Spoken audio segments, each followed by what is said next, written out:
మీ business ఏదైనా మీ ఊర్లో promotion చేయాలంటే అది సుమన్ టీవీతోనే సాధ్యం. ఇప్పుడే సంప్రదించండి. రెండు తెలుగు రాష్ట్రాల్లోని ప్రజలు భారీ వర్షాలతో తీవ్ర ఇబ్బందులను ఎదుర్కొంటున్నారు. కొన్ని చోట్ల ముఖ్యంగా విజయవాడ, ఖమ్మం జిల్లాలో కురుస్తున్న భారీ వర్షాల కారణంగా తీవ్ర విషాదంలో కొట్టుమిట్టాడుతోంది.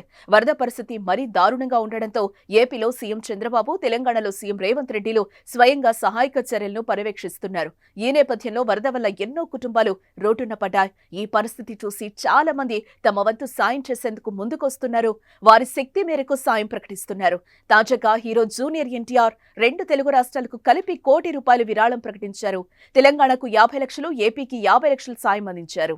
ఈ మేరకు రెండు రాష్ట్రాల సీఎంఓలకి విరాళం ప్రకటించారు. ఇక రెండు తెలుగు రాష్ట్రాల్లో వరద బీభత్సం ఎంతగానో కలిచివేసిందన్నారు. ఈ విపత్తు నుంచి తెలుగు ప్రజలు కోలుకోవాలని ప్రార్థిస్తున్నట్లు ఎన్టీఆర్ తెలిపారు. వరద బాధితుల సహాయార్థం విరాళం ప్రకటించిన తొలి హీరో ఎన్టీఆర్. దీంతో ఆయన అభిమానులు, నెటిజన్స్ ప్రశంసిస్తున్నారు. తారక్ పాటలో మరికొందరు యువ హీరోలు పయనిస్తున్నారు.